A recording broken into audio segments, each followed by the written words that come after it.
बैलगाडी होती आमच्या एक घरची. मग त्याच्यामध्ये एक ज्वारीचं पोत चुंगड बांधून आणि एक आठवड, एक परात, एक उलतान आणि एक पळी एवढंच आणि एक तांबे. भाकरी खाण्यासाठी लोकांच्या रानात भाकरी राखलीत. मिठाच्या पाण्यात भाकरी खाल्लेल्या माणसं होतो आम्ही एखादा. तुमच्या वडिलांनी तुमच्या चुलत्याला 35 एकर जमीन तशीच दिली. एक ड्रेस असल्यामुळे एक दिवशी तुम्ही शाळेत जायचं आणि एके दिवशी तुम्ही शाळेत दोघं बी एकाच रस्त्याला असतो. मच्छी म्हणजे कशी आहे माहिती का? त्या मच्छीला बनवायला काय लागतंय? दररोजच्या दररोज जिवंत मच्छी आपल्याविषयी येते. शरीर तंदुरुस्त राहण्यासाठी मासा खाणं गरजेचं आहे. सायकल पण नव्हती त्यावेळेस. ज्यावेळेस खायची अडचण येईल घरी थंडीवर आम्हाला टाकलं होतं शाळेत. एकच ताट होतं जेवायला. 4 ते 5 वर्ष तो एका दराचा. मी 20 वर्ष होईस तर चॉकलेट आम्हाला भेटले नाही. पैसेच नव्हतं चॉकलेट. जे आपल्याला पाहिजे ते करायचं. आता मनातून इच्छा मारायची नाही. कारण लय दिवस काढलेत असे बेकार. आता जर तुम्हाला एखादी 4 व्हीलर गाडी घ्यायची म्हणून आता जाऊन येणारच ना. आम्ही 6 गाड्या दोघांपाशी, आम्ही दोघंच आहोत. आम्ही पैशाचा विचारच केला नाही जिंदगीमध्ये, लाईफ मध्ये आमच्या. आम्ही पैशाला महत्वच दिलं नाही. नाती अर्धा एकर साठी बांधतात, त्याला काय सांगाल? 10 रुपयाला 1.5 किलो 2 किलो ककडी केलेली आम्ही. दोघंच मारामारी रोज करायला काय करणार? कामाचं पैसेच काढायचे ऐकून फक्त पैसे कमवते. किती कोट झाली ती. कामच करायची गरज नाही त्यांना. शाखा क्लिअर 20 लाख रुपये ते स्वतः घ्यायचा आणि 50 लाख रुपये इन्व्हेस्टमेंट करायला व्हायचा. त्यामुळं बांगर बंधूंची कुठेही शाखा नाही. पैसेच बघितले नाहीत आपण. पैशाचा विषयच नाही. आम्ही तर पैसेच बघत नव्हते. काउंटरला जात नव्हतो आम्ही कवाच. लाख रुपये त्याला महिन्याला, लाख रुपये मला महिन्याला टाकतो. 10 वर्ष नुसतं भाकरी. फसवायचं नाही, कोणाला खोटं बोलायचं नाही कोणासोबत. बरं, तुमचं रेकॉर्ड किती आहे बरं एका दिवसामध्ये? नमस्कार आणि स्वागत आहे आपल्या सर्वांचं विश्व विशाल न्यूज मध्ये. मी आत्ता आलो आहे येरमाळा येथे आणि येरमाळा येथे स्पेशल मच्छी आहे बांगर बंधू यांची. आणि बांगर बंधू यांच्याशी आज आपण संवाद साधणार आहोत. नेमकं या मच्छीचं वैशिष्ट्य काय आहे? सर नमस्कार. नमस्कार. नमस्ते सर, काय सांगाल आपल्या मच्छीचं काय वैशिष्ट्य आहे? आणि महाराष्ट्रातून खवय्ये खाण्यासाठी येतात. आता आपल्या मच्छीचं वैशिष्ट्य मच्छी आहे. मच्छी म्हणजे कशी आहे माहिती का? त्या मच्छीला बनवायला काय लागतंय? त्या मच्छीला फक्त हळद, मीठ आणि तिखट लागते. बाकी काही तुमचा मसाला वगैरे लागत नाही मच्छीला. जी की आपण आज लोकांना देत आहोत, आपल्या कस्टमरला देतो आपण मच्छी. त्या मच्छीमध्ये त्या मच्छीच नैसर्गिक जी मच्छी असती लोकांना खायला ती चव देतो आपण. त्याच्यामध्ये काय आपण काही असा विषय नाही. त्या मच्छीची चव आणि दररोजच्या दररोज मच्छी जी आपण फ्राय करतो ती आपण 10-15 किलो तेल आज संध्याकाळचं तेल उद्या सकाळी वापरत नव्हतं. बर, ते आपण फेकून देतो उद्या सकाळी. ते कुठं फिल्टर करायला देत नव्हतं, नालीमध्ये फेकून देतो आपण ते तेल. कारण आजचं उद्या तेल वापरलं की जळ होणं, तेलाचं म्हणजे साईड इफेक्ट लय भरपूर आहेत.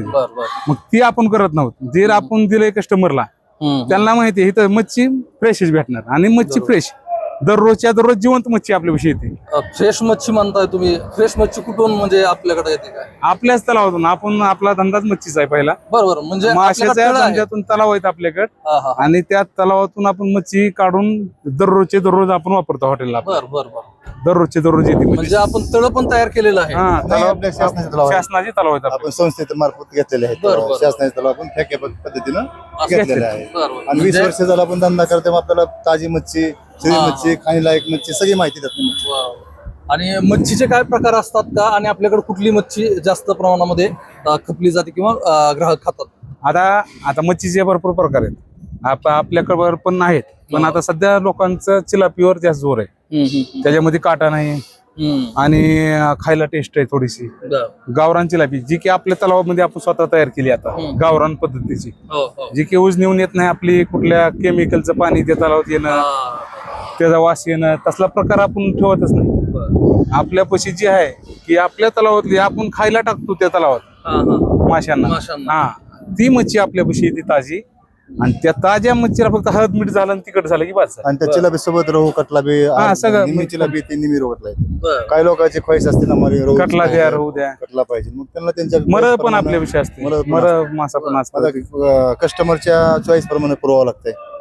आणि सगळ्यात महत्वाचं माशापासून शरीर तंदुरुस्त राहण्यासाठी मासा खाणं गरजेचं आहे. बरं, शरीर तंदुरुस्त राहण्यासाठी मासा खाणं गरजेचं आहे. मांसामध्ये मिक्सिंग नाही ना काहीच. आज तुम्ही बकऱ्या समजा तुम्हाला पाट कापले का, शेळी कापली का, बकरं कापले माहित नाही. त्याच्यामुळे माशामध्ये काही मिक्सिंग करताच येत नाही. मासा फक्त फ्रेश पाहिजे. तुम्ही खरं तर आज तुमची मच्छी महाराष्ट्रावर प्रसिद्ध आहे. तुम्ही या व्यवसायाकडे कसे वळलात? काय सांगाल त्या संदर्भामध्ये? त्याच्याबद्दल बोलायचं राहिलं तर मग माशाचा आपला 30 वर्षापासून व्यवसाय आहे. बर. ते की आधी वडील करत होते, नंतर मग आम्ही त्यांच्यामध्ये हातभार लावला त्या व्यवसायात.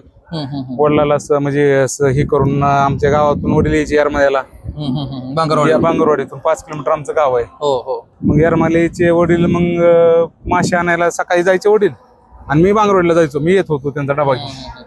मग वडील मासे आणायला जायचे आणि मी बांगरवाडीला जायचो डबा आणायला आमचा दोघाचा. मग ती डबा घेऊन मी इस्तोर चलत इस्तोर 10 किलोमीटर 5-10 किलोमीटर राहून होता माझा चलत जाणं येणं. सायकल पण नव्हती त्यावेळेस. मग ती वडिलांनी मासे आणायची एसटीने जाऊन, ती मासे आम्ही तिथं दिवसभर विकायचे दोघांनी बसून. आणि संध्याकाळी बस स्टँड झाड होतं, त्या वाड्या झाडाखाली दुकान होतं माशाचं, खाली जमिनीवर बसून मग तिथं मासे विकायचे. मग ती मासे विकले की मग एक वडिलाचा मित्र होता सांबाराचा, त्याच दुकान होतं रोडलाच, आता पण आहे. मग तिथं आम्ही संध्याकाळी मी थांबायचं. मग वडिलांनी संध्याकाळी येऊन हॉटेल 2-3 हॉटेल होते, संध्याकाळी पैसे घेऊन यायचे. मग ती आल्यावर आम्ही त्यांच्या घरी मासे देऊन पुन्हा डबा आल्यावर आम्ही जेवायचे दोघा ठिकाणी. त्यांचा एक कामगार होता तिथला, त्यांच्यासोबत राहून आम्ही जेवण वगैरे करायचं. तिथं झोपायचं त्यांच्या दुकानात आम्ही 3 जण, त्यांचा एक कामगार आणि आम्ही 2 जण. आणि सकाळी उठलं की ती व्यवसायाला चालू झालं, त्यांनी तिकडे जायचं. म्हणजे अगोदर मासे व्यवसाय आणि त्यानंतर मग हॉटेल व्यवसायामध्ये तुम्ही आलेला आहात. मला हे जाणून घ्यायला नक्कीच आवडेल की तुम्ही अगदी सुरुवातीचं काळ म्हणजे तुमचं बालपण कशा पद्धतीने गेलं, कसं होतं बालपण तुमचं? आता आमचं बालपण तर असं होतं की ग्रामीण भागामध्ये आमच्या गावापासून 2 किलोमीटर आमचं घर होतं. म्हणजे रानामध्ये शेतामध्ये राहतो आम्ही. आता शेतामध्ये राहतो. मग तिथून जाऊन येऊन शाळा करायची आम्ही. 5वी पर्यंत आम्ही गावामध्ये शाळा केली. मी 5वी पर्यंत, हे 7वी पर्यंत. आणि ज्यावेळेस खायची अडचण यायली घरी, त्यावेळेस मग 6वीला मला आणि 6ही 8वीला होता. धाराशीच्या पुढलीकडे एक लमान तंडा म्हणून आहे, आज मी तिथं जाऊन भेट देतोय. मग तिथं त्या तंड्यावर आम्हाला टाकलं होतं शाळेत शिकायला वर्षभर. मग आईची अडचण अशी व्हायली की तिला कर्मा गेलं. मग दोघं बी नसताना मग असं मग नंतर आम्ही 1 वर्ष तिथं काढले. मग येरमाळ्यामध्ये पुन्हा मग 7वीला मी आल्यावर इथं मग आम्ही येरमाळ्यामध्ये गावातून येरमाळ्यात यायचा प्रवास चालू केला की येरमाळ्यात राहायचं कुठेतरी रूम करून. तो प्रवास आम्हाला नक्की जाणून घ्यायला आवडेल. मी गावात म्हणजे बांगरवाडीमधनं येरमाळ्यामध्ये येतानाचा प्रवास काय, तुम्ही कसे आलात आणि कसे स्थायिक झाला तिथे? बांगरवाडीतून येरमाळ्यात यायला आता एकतर आपला माशाचा धंदा आहे, कोणी रूम द्यायला तयार नाही. आपल्याला म्हणजे भाड्याने रूम, माशाचं घाण बिन सगळं म्हणजे ते असताना वास येते माशाचा ना. मग बांगरवाडीतून निघताना आमच्या घरातून बैलगाडी होती आमच्या एक घरची. मग त्याच्यामध्ये एक ज्वारीचं पोतं चुंगड बांधून आणि एक आठवट, एक परात, एक उलतान आणि एक पळी एवढंच, आणि एक तांब्या होता का ग्लास होता, तेवढं घेऊन आम्ही बांगरवाडीतून येरमाळ्यात आलो. 40 रुपयाची रूम होती आम्हाला भाड्याची. असाच एक म्हणजे आपला गरीब माणूस होता, ते चांगला होता माणूस, त्यांनी रूम दिली आपल्याला भाड्याने. त्याचं पटांगण होतं तिथं, असंच पोलीस स्टेशनच्या अलीकडं, पोलीस स्टेशन पासून जवळच. त्यामुळे ती सारवायची रूम होती, 2 रूम होत्या, 40-40 रुपये भाडं होतं रूमला. मग येरमाळ्यात आल्यानंतर मग आधी जेवण बनवलं की आम्ही दोघांनी जेवायचं सुरुवातीला. नंतर मग वडिलांना नाही, त्यात एकच ताट होतं जेवायला. ताट एकच जेवायला, दोघांनी आधी जेवायचं एका ताटात. म्हणजे सवय तिथूनच लागली आम्हाला की जवळीक आमची जी आहे एका ताटात दोघांनी जेवायचं. नंतर मग वडिलांना त्यांनी 4 ते 5 वर्ष दोघे एका ताटात जेवण, 5 वर्ष कंटिन्यू सकाळ संध्याकाळ. ताट नसल्यामुळं दोघांना एका ताटात दोघं जेवण 5 वर्ष. आणि आमच्या लाईफ मध्ये आम्ही 20 वर्ष होईस तर चॉकलेट आम्हाला भेटली नाही. चॉकलेटच खाल्लं नाही. पैसेच नव्हतं चॉकलेट काय कुठलं काय. 20 वर्षापर्यंत खायचीच गोळा करायची परिस्थिती अवघड होती जेवणाचीच. मग ते परिस्थिती लय बेकार झाली, बिकट होती परिस्थिती. आज काय वाटतं, आज एवढं यश मिळवल्यानंतर काय वाटतं? आता सगळ्यात महत्वाचा विषय असा आहे की आपण कष्ट आणि प्रामाणिक राहिलो सगळ्यासोबत, आणि जिद्द सोडली नाही, आणि जी लोक आपल्या कस्टमर लागते तीच देतो आपण. आणि जे दिवस आपण काढलेत लहानपणाचे ते विसरले नाही. बरोबर. आज बी आपण किती मोठे जाते ह्याच परिस्थिती दिसणार. आता म्हणजे अजून आठवतंय मला की मी 6वीला असताना, आता 6वीला असताना आठवतंय मला, 7वीला असताना आठवतंय की मिठाच्या पाण्यात भाकरी खाल्लेल्या माणसं होतो आम्ही एका ताटात. येरमाळ्यात आल्यानंतर सुद्धा की बाबा एक दिवस मी बुडवायची, एक दिवस त्यांना बुडवायची, कारण एकच ड्रेस होता, तीच घालायचा आणि ती जायचं. एक दोघं सारखेच एका माप कसं लहानपणापासून कपडे एका माप, सगळ्या वस्तू असेल ती एका माप, सगळं एका मापचं लागतं. म्हणजे कपडे एक ड्रेस असल्यामुळे एक दिवशी तुम्ही शाळेत जायचं आणि एक दिवशी तुम्ही शाळेत शाळेचं गणूस एकच असल्यामुळे एक दिवस शाळेत जायचं आणि एक दिवस एवढा खडतर प्रवास. लय मोठा प्रवास. आता ते आम्हाला माहिती आहे ना, आम्हाला म्हणजे आपल्या लाईफ मध्ये आपण ज्या गोष्टी आहेत की आता काय बी करू शकतो, पण त्यावेळेच म्हणजे सगळं असं आता आठवलं तरी अंगावर म्हणजे असं काटे वगैरे उभं राहतात की बाबा हे आपण कशातून आला. म्हणून एवढा प्रवास बेकार खरं तर करून आम्हाला आता आम्ही जी गोष्ट पाहिजे ते आम्ही करतो, जी गोष्ट पाहिजे ते आपण घेतो, जे आपल्याला गोड गाडी आवडली ती घेतो. कारण की आपण लय बेकार दिवस काढलेले. हा हा हा. आता काय 40 वर्ष 10-20 वर्ष माणसाच्या आयुष्य 60 वर्ष राहिले आता. बरोबर आहे ना. बरोबर. जे आता इथून पुढे आम्ही असं म्हणजे अजून 2-3 वर्ष झालं आता आम्ही म्हणजे जे आपल्याला पाहिजे ते करायचं. हे त्याची आता मनातून इच्छा मारायची हा नाही. हा आता मारा. कारण लय दिवस काढलेत असे बेकार म्हणजे असं परिस्थिती. म्हणजे 20 वर्ष चॉकलेट खाल्ली नाही म्हणलं तुम्ही बघ समजून घ्या. 20 वर्ष चॉकलेट खाल्लं ना. हा. आता चार जर आण्याची तुम्हाला chocolate आता मारली. जर तुम्हाला एखादी 4 व्हीलर गाडी घ्यायची म्हणलं हा. तर आता जाऊन घेणार. आता जाऊन येणारच ना. आम्ही 6 गाड्या आम्ही दोघांपाशी आम्ही दोघंच आहोत. बर. 6 गाड्या four wheeler आहेत. 6 four 6 wheeler. 4 व्हीलर हा मनात आलं घेतली. घ्यायची मग विषय तिथे काय आता काय आता ते जीव मारून काय करायचं. तर मला एक प्रश्न विचारायचा आहे, तुमच्या दोघाच्या वयामध्ये किती अंतर आहे? 6 वर्षाचा 15 महिन्याचं अंतर आहे आम्हाला दोघांचं. 15 महिन्याचं अंतर आहे. मग आता हे म्हणजे मी लहान. महादेव बांगर आणि तुम्ही म्हणजे बालाजी बांगर. तुमच्या दोघांमध्ये एवढं प्रेम कसं काय, याच्या पाठीमागचं काय रहस्य आहे? किंवा दोघांमध्ये कधी भांडणं होतात का? नाही तुम्ही होता का कधी? नाही. काही अजून नाही, तर कारण आम्ही पैशाचा विचारच केला नाही जिंदगीमध्ये. लाईफ मध्ये आम्ही पैशाला महत्वच दिलं नाही. नाती संबंध आमचे भाव आम्ही कुणाला बी मदत करतो. आमच्या भावाला सुद्धा आमच्या आत्या दोन्ही गावात आहेत. बर. दोन्ही आत्या गावात आहेत. त्यांचं सगळं बघतो आम्ही, कमी जास्त काय असेल ते वडील सगळं म्हणजे त्यांचं सगळं टोटल जेवढं आहे तेवढं बघतो. आणि नाती वडिलांनी म्हणजे आम्हाला शिकवलं कसं जपायची, ती वडीलच जपते अजून नाती आमची. बरोबर. हा त्यामुळं आता एक कसं असतं माहितीये का, पैसा नसल्यावर सगळे एकत्र असतात. भाऊ एकत्र असतात. आता तुमच्याकडे सगळ्या गोष्टी उपलब्ध आहेत. आता वाटत नाही का की बाबा वेगवेगळं व्हावं किंवा आपलं करावं, अशी भावना कधी मनात आली का? नाही अजून तर नाही नाही येणार बी नाही. येणार पण अजून आम्ही आम्ही आहेत कधीच नाही. तर येणार पण नाही असं म्हणजे. आमच्या घरामध्ये एक प्रेम आहे. आमच्या घरामध्ये आम्ही 11चं कुटुंब होतं. आमची आजी आता वारली गेल्या वर्षी. आता आम्ही 10 जणांचं कुटुंब आहे. आमच्या गावामध्ये एवढं प्रेम आहे की आम्ही अजून सगळे सकाळचं जेवण सगळे सोबत करतो. सकाळचं जेवण सगळी फॅमिली सगळे सोबत करतो. संध्याकाळ जेवण आमचं हॉटेल होतं. आम्ही वडील आम्ही 3 जण संध्याकाळ जेवण इथं सोबत करतो. पण सकाळी घरी आम्ही सगळी फॅमिली सोबत जेवतो. एकंदर फॅमिली एवढं मोठं घर बी नाही आमचं. अजून घर आता बांधायचं आम्ही पहिलंच घर आहे. आम्ही फार छोट्याशा घरात राहतो अजून बी. आणि एक मस्त मजेत तेच आपलं ताजमहल आहे. तीच आपलं तास. हा, पण आपण आता येरमाळ्यामध्ये पोलीस स्टेशनच्या समोर आपली अर्धा एकर जमीन म्हणजे प्लॉटिंग आहे सगळी पूर्ण. आता तिथे तिथं म्हणजे भरपूर वाढवलंय आपण. मला आणखी एक प्रश्न विचारायचा आहे खरं तर, की भाऊकी असेल किंवा भावाभावाची असेल, अगदी बांध कोरण्यावरनं भांडणं असतात. म्हणजे बांध कोरणं असेल किंवा थोडासा इकडला बांध तिकडे घेणं असेल किंवा छोट्या छोट्या गोष्टीसाठी भांडणं असते.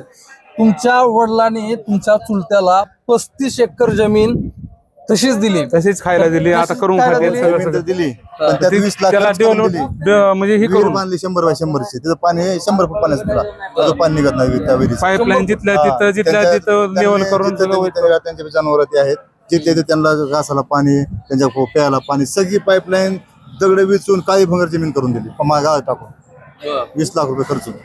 जमीन तर दिली त्यांनी खायला 10 वर्ष तीच खात्यात पण ती बनवून दिली, बनवून तयार करून दिली. आणि हे अर्धा एकर साठी भांडतात, त्याला काय सांगाल? हे सांगतील काय सांगायचं. अर्धा अर्धा एकर भांडणं. नाही. आता हे बांध कोरण्यापासून भांडणेत भांडणं. तुमची 35 एकर दिली तरी तुम्हाला काय वाटलं? नाही काहीच नाही. आमचे वडील जी करतील ती आम्ही कुठल्याच गोष्टीला त्यांनी विरोध नाही. त्यांच्या स्वतःच्या हिमतीवर 25 एकर जमीन इथं घेतली. आता घेतली. बरं. तिथं आम्हाला माहित नाही आमची जमीन कुठे आहे. आम्ही गेलेलो ना बघायला अजून घेतलेली. बर. मग ते आपण गावाकडली तर म्हणजे वडिलांनी आपल्याच चांगलं झाल्यापासून वडिलांनी म्हणले तुमचे तुम्ही करा, तुमची तुम्ही खावा, अर्धे अर्धे खावा. तुम्ही दोघे भाऊ आहेत, वडिलाला 2 भाऊ आहेत. बर. ते 2 जण मिळून करतात.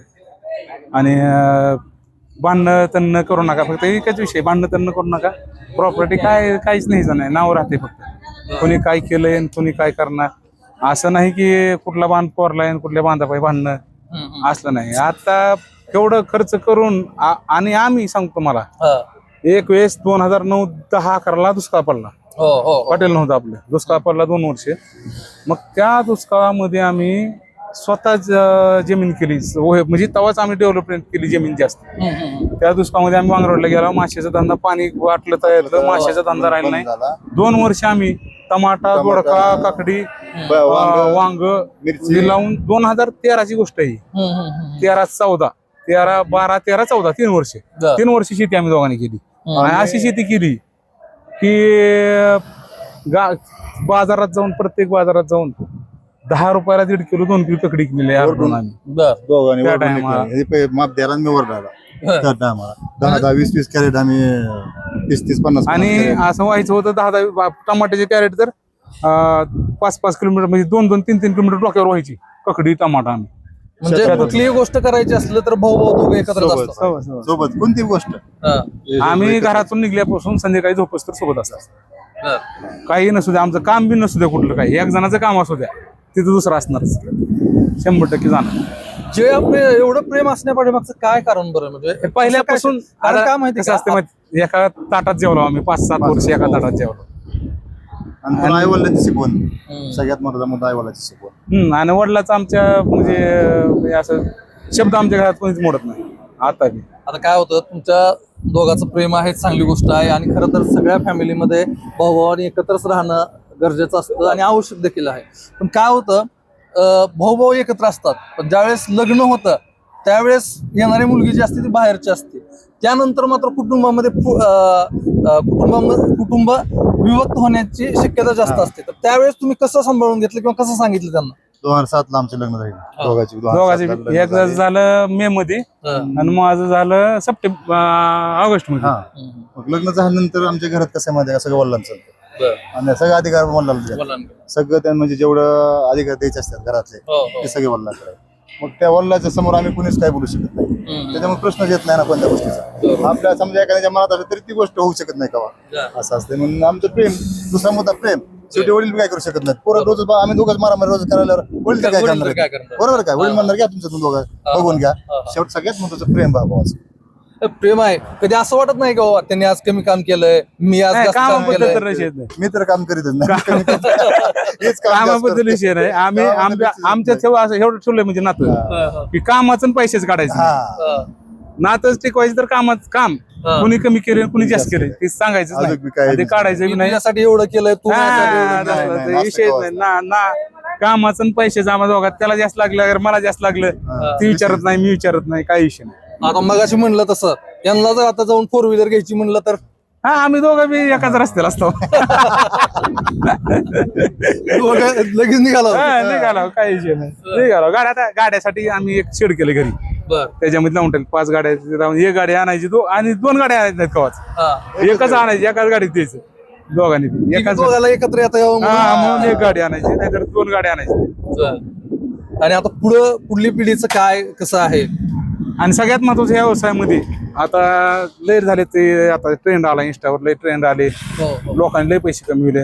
नाव ऐकून फक्त पैसे कमविले, हो हो नुसते नाव ऐकून पैसे कमविले ना. बरोबर बरोबर. शाखा देऊन. हा शाखा एक काही सक्सेस नाही. कोणी एक शाखा 10 लाखाला 25-30 शाखा दिल्यात. किती कोट झाली किती ती, कोट झाली ती? कामच करायची गरज नाही त्यांना. शाखा ऐकल्यावर कमी झाली. आज आपण बांगर बंधूची शाखा पण देणार नाहीत, एकच असेल बांगर बंधू इथंच. ही आता आला, ही वर्ष 2 वर्ष त्यांचा ट्रेन. माझा 5 वर्ष 7 वर्षापासून मला लोक शाखा मागतात. बरोबर. 10 लाख घ्या आणि 20 लाख घ्या. अरे पण मला येते ती तुला कवा येणार आहे? मी स्वतः बनवलंय, मी स्वतः बनवतोय, पण त्याला येणार नाही ना ती गोष्ट. मग नाव कोणाच खराब होणारे माणूस मारा ना बांगर बंधू. हा मग बांगर बंधू टिकवायचं तर एकाच जागेवर टिकवायचं. आणि आता हे 2 उदाहरण आहेत, एक विठ्ठल कामत आणि एक सातबारा. हा सातबारा महाराष्ट्रात स्टॉकचा विषय होता. 20 लाख रुपये ते स्वतः घ्यायचा आणि 50 लाख रुपये इन्व्हेस्टमेंट करायला व्हायचा. कोट रुपये केली investment आमच्या मित्रांनी. त्यांची 27 शाखा होत्या, एकही चालू नाही. त्याचं स्वतःचं नाव बदलायची पाहिजे सातबारा. ते भूत बंगला केले ना. इतकी परिस्थिती शाखा दिल्या होती. त्यामुळं बांगर बंधूंची कुठेही शाखा नाही. शाखा आणि भविष्यात बी नसणार आहे. हा भविष्यात पण बांगर मच्छी खायची म्हणलं की इथंच यायचं बांगर बंधू. काय जे आहे ते इथं. हा इथंच. ह्याच्या व्यतिरिक्त म्हणजे कमी कमाई झाली तरी चालतं. पैशाचा विषय नाही, पैशासाठी केलंच नाही ना. अरे पैसेच बघितले नाहीत आपण, पैशाचा विषयच नाही. आम्ही तर पैसेच बघत नव्हते, काउंटरला जात नव्हतो आम्ही कवाच. आम्ही किचन मध्ये जास्त पैसे बघायचेच नाही. काउंटर लागत बसले दोघं भाऊ. आमची मुलं बघतात, वडील बघतात काउंटर. 2 मॅनेजर दिवसभराचा गल्ला झालेला आहे. काय नाही, सगळं बोललं का आम्ही विचारत नाही काय झालं किती झालं. म्हणजे पैशाचं काय बघायचं नाही. हिशोबात लागते तेवढं घ्यायचे फक्त. वडील टाकते तर रोज संध्याकाळी 2-4 हजार रुपये आम्हाला खर्चायला. तुमचे तुम्ही खर्च म्हणजे असा विषय नाही की वडिलाचं म्हणजे आम्हाला दररोज म्हणजे आमचं की त्याचं डबडब सोनीच नाही काढायचं घरी. आम्हाला लाख रुपये त्याला महिन्याला, लाख रुपये मला महिन्याला टाकतो. आपलं काम करत राहणे, काम काय विचारायचं सेवा नाही काय. देणे. हा, चांगली चांगली सेवा सेवा देणं आणि वडिलांना विचारणार नाही. अजून विचारलं नाही तुम्ही काय केलं आणि काय नाही. आणि वडिलांना लय कष्ट. आणि वडिलाचं कष्ट आणि वडिलाची जिद्द. खरं तर तुमच्या दोघाचा प्रवास झाला. खरं तर तुमचा दोघाचा प्रवास तसं बघायला तर खूप खडतड आहे. पण ह्याच्यापेक्षा खडतड प्रवास तुमच्या वडिलांचा आता असणार आता आहे. वडील सांगतात आम्हाला ते विषय पण आम्हाला भाकरी खाण्यासाठी लोकांच्या रानात भाकरी राखलेत रात्र दिवसभर नुसत्या भाकरीसाठी, चालत जेवणासाठी. लोकांच्या 10 वर्ष नुसतं भाकरी खाय. लय मोठा त्यांचा प्रवास. हा, वडिलाचा प्रवास म्हणजे त्यांनी तर दिवस आमच्यापेक्षा बेकार काढले. आमचा आजा होता, पुढारी होता माणूस, लोकांसाठी काय बी करायचं पण घरी काहीच करीत नाही. लोक म्हणजे लोकदार्जन म्हणायचे लोकांसाठी. लोक अजून मी नाव घेतात म्हणजे पुण्यही कुठं तर कामाला आली त्यांची. त्यामध्ये तुमचं कष्ट पण आहे. हा, कष्ट तर मेहनत अजून बी. तुम्ही तरुणांना काय सांगाल बरं? आता हा आपला व्हिडिओ जो आहे तो महाराष्ट्रातले तरुण बघतायत, तर त्या तरुणांना काय सांगाल? व्यवसायात उतरायचं असेल तर काय असलं पाहिजे? आपली जिद्द, कष्ट, आपण काय करू शकतो, आपण आपल्या कुठं आपण कष्ट करू शकतो तिथंच उतरायचं. आपल्याला जी जमतंय तीच करायचं. आणि सगळ्यात महत्वाचं प्रामाणिक राहायचं. आपण कुणीच बघत नाही, वरचा बघतोय ना. आपण काय करतो, कोणाला फसवायचं नाही, कोणाला खोटं बोलायचं नाही कोणासोबत. व्यवसायामध्ये तर खोटं बोलायचं नाही. मी असं करतोय, मी तसं करतो. मी म्हणायचं काय 1000 किलो इकली म्हणजे काय मी कोणाला दाखविलं नाही की मी 1000 किलो मच्छी इकली म्हणून. बरं, तुमचं रेकॉर्ड किती आहे बरं? एका दिवसामध्ये सगळ्यात एका जास्त दिवसात विकली गेलेली 1100 मच्छी? काहीतरी किलो इकली मच्छी. 1150 किलोच्या आसपास. 1150 किलो. दिवाळीमध्ये इकल्या. सीझन. कुठून येतात बरं खाण्यासाठी खवय? पुण्यापासून ते लय लांब लोकं 200-300 येतात. किलोमीटर पासून लोक मस्त म्हणजे कामासाठी नाही, मच्छी खाण्यासाठी येतात. जास्त बीड 100 लातूर, बीड, सोलापूर, बार्शी आणि कळंब इकडे अंबाजोगाई, माजलगाव तिथून लोक येतात जेवायला. मला एक विचारायचं आहे की खरं तर बालवय असेल किंवा तरुण वयामध्ये असेल तर प्रत्येकाला कुठल्या ना कुठल्या तर खेळाची आवड असते, कुठल्या तर कुठली कला असते अंगामध्ये. तशी तुमच्या अंगामध्ये कुठली कला आहे का? आणि ती तुम्हाला जोपासता आली का? किंवा जोपासता नाही आली तर तुम्ही काय केलं? आम्हाला क्रिकेटचा लहानपणापासून त्याला आम्ही वेळ दिला क्रिकेटला. एवढ्या कष्टातून बी वेळ दिला आम्ही त्या टायमाला क्रिकेटला. आणि त्यावेळेस वय होतं, नाव होतं आमचं. आम्हाला आता वय किती म्हणजे ओळखच त्या मच्छी, क्रिकेट मच्छीची ओळख झाली. हॉटेलला आपला जन्मस्थाचं मुख्य कारण म्हणजे क्रिकेट. म्हणजे सगळे मित्र कंपनी जेवढे क्रिकेट मध्ये झाले म्हणजे नाव एवढं झालं की क्रिकेट मध्ये आम्ही दोघं भाऊ म्हणजे बार्शी, धाराशिव असल्या टीमला आम्ही दोघच भाऊ जमून म्हणजे हरवतो. बॅटिंग करायचं का बॉलिंग? ऑलराऊंडर दोघं बी 4 जणांचं काम करत होतो. ऑलराऊंडर, बॅटिंग, बॉलिंग दोघं पण करायचं. आणि गावातला संघ बी चांगला होता पोरं. आमच्या एरमायातल्या संघानं बी आम्हाला आम्ही 5-6 जणांना बार्शी हरवायची. 6 जण बी गेला कुठे खेळायला. बार्शीची टीम टॉपची टीम असायची. बरं, आता तर तुम्ही खरं तर हॉटेल व्यवसायामध्ये पूर्णपणे गुंतून गेलेला आहात, पण छंद जोपासता का तुम्ही? हा, आता पण आता काय एवढं क्रिकेट खेळ होत नाही, पण संघ लोकांना पोराला आपल्या पोरं तयार करणं, जे आसपासच्या पोराला क्रिकेट पासून नाव म्हणजे करून देणं. आता आमच्या कदमला टुर्नामेंट होत्या, KPL म्हणून, KCL म्हणून. त्या टुर्नामेंट मध्ये टीम घेणं, तिथं 5-5 हजार रुपये खर्चणं. मग त्या पोर आपली तिथं म्हणजे युट्यूब लाईव्ह वगैरे असते सगळं. आता म्हणजे तवा नव्हतं आमच्या काळात, आम्ही खेळत होतो तेव्हा जर युट्यूब असतं तर आम्ही मग लय मोठे स्टार असतो. आज त्यावेळेस काही नव्हतं युट्यूब वगैरे, पण आता निघलं युट्यूब वगैरे सगळं. आता लाईव्ह वगैरे सगळं, मॅचेस वगैरे लाईव्ह. मग तिथं आपल्या पोराला काहीतरी करावं म्हणून पुढं करणं, खेळायला आपण टीम विकत घेणं. मग त्यांना किट असेल, त्यांचं एंट्री फीस असेल, त्यांचं जाणं येणं असेल, बॅटी बॉल सगळं म्हणजे आपण अजून बी त्याच्यामध्ये अजून बी आहे त्या फील्ड मध्ये अजून उभा होता. आणि तुमच्या या हॉटेलच्या माध्यमातून किती लोकांना रोजगार मिळालेला आहे हे काय सांगाल तुम्ही? आता आपल्यापाशी कमीत कमी 50-55 लोक कामाला आहेत. हा, तेवढंच. आणि ह्या लोकांची पेमेंट आपण दररोजचे दररोज 50 ते 55 लोक आपलं फॅमिली सेपरेट सेक्शन आहे. इथं व्हेजचं किचन सेपरेट आहे आपल्यापाशी फॅमिलीमध्ये. नॉनव्हेजचं किचन इथं आहे. व्हेजचं ते पूर्ण व्हेज इथं येते, तिथलं नॉनव्हेज तिकडे जाते आपल्या फॅमिली हॉटेलमध्ये. आपण वेगळं म्हणजे सगळ्या पद्धतीत सगळ्या सुधारणा करून सगळं म्हणजे व्हेजचे वस्तात वेगळे आहेत. व्हेज आपल्याला काय आपण जमत नाही, बाहेरच्या वस्तात व्हेजचे आहे. ती एक नंबर म्हणजे किचन वेगळं असल्यामुळे सगळ्याचे किचन वेगळे. हा, सगळं दोन्ही किचन वेगळे. मला हे विचारायचं आहे की काय वाटतं बरं आता नेमकं त्यावेळेस फिरी मारून मच्छी विकावी लागायची सायकलीवर आणि आज मच्छी. 55 लोकांना तुम्ही रोजगार उपलब्ध करून दिलाय. काय वाटतं दोघांच्या भावना काय आहेत? आज म्हणजे असं वाटतं की एवढं समाधान आहे आज की नाव एवढं झालंय, नाव एवढं केलंय आपण म्हणजे तयार केलंय. आणि सगळ्यात महत्वाचं एवढी लोक आपल्या उशी राहतात आणि खात्यात पितात आणि त्यांना आपण पेमेंट पण दररोज देतो. बरं. आणि सगळ्यात महत्वाचं मालक म्हणलं की समाधान होतं. बरं. या मालक म्हणजे समाधानाचा आहे.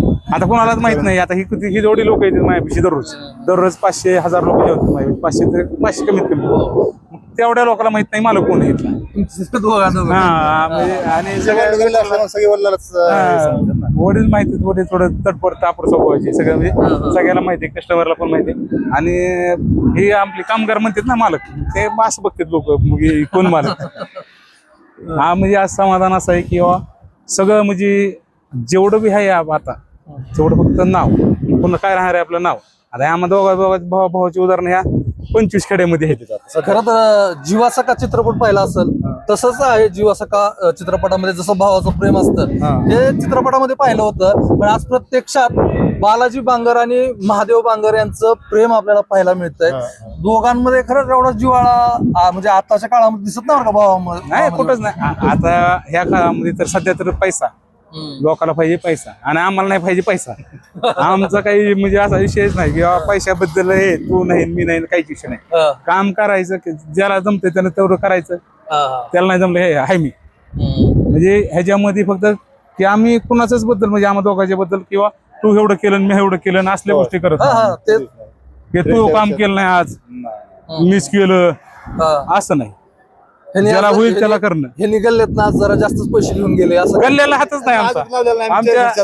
आमच्या 10-11 वर्षाच्या हॉटेलमध्ये आम्ही गल्ल्याला हात लावलेला नाही. गल्ल्यात 10 रुपये घेतलेले नाहीत आम्ही, कारण आम्हाला लागते तेवढे पैसे वडील देतात.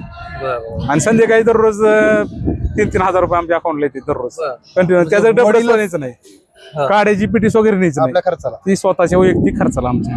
म्हणजे त्यात आपले छंद जोपासायचे आपल्याला काय ते आपलं मन कुठं समाधान होतं त्या गोष्टीतून तिथं वापरायचे पैसे.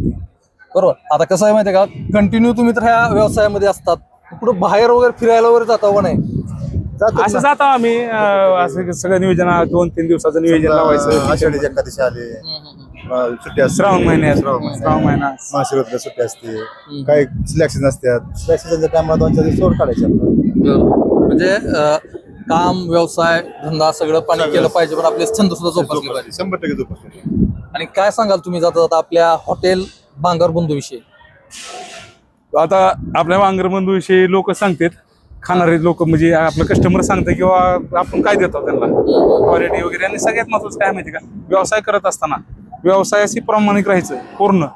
आपण जे करता व्यवसाय त्याच्याशी प्रामाणिक राहायचं आपण, किंवा त्याच्यामध्ये कुठलं खोटी गोष्ट करायची नाही, खोटं बोलायचं नाही. आता ते सगळं चालू आहे, खोटं बोलायचं नाही आणि खोटं बोलणं चालू आहे. ओके. आणि सगळ्यात महत्वाचं काय विषय माहिती का, आपण जे करतो व्यवसाय ते दाखवायची गरज नाही. बरोबर. लोक कस्टमरच येऊन बघताय खातंय, त्यांना सांगायची गरज आहे का क्वालिटी काय आहे? आता तुम्ही एखाद्या कस्टमरला विचारलं हे कसं लागलं, ते चांगलंच म्हणणार आहे ना.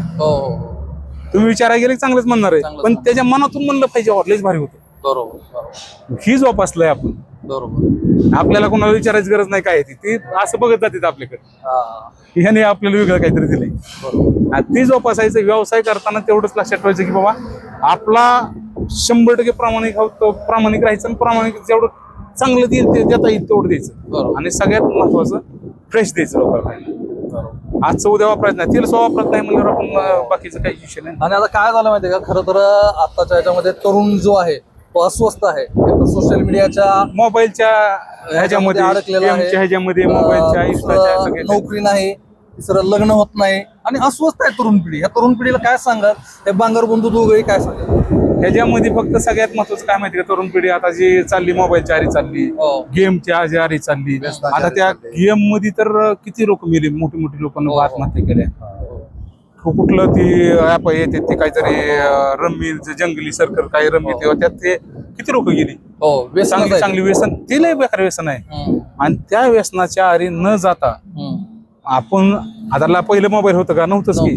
मोबाईल नव्हते, काय नव्हते, जिंदगी होतीच माणसाची, पण त्यात सगळं होतं सगळं म्हणजे ती आता राहिलं नाही. माणसाचा जिव्हाळा कमी झालाय. कमी झालाय. मोबाईल शिवाय तुला मित्रच लागत नाही. माणसाला आता मित्र लागत नाही. पहिले कसं होतं, मित्र होते सगळे, मित्रासोबत राहायचं सगळं, हुडकायला जायचे एकमेकांना. हा, घरी जायचे, घरून आणायचे. आता मोबाईलच मित्र झालाय.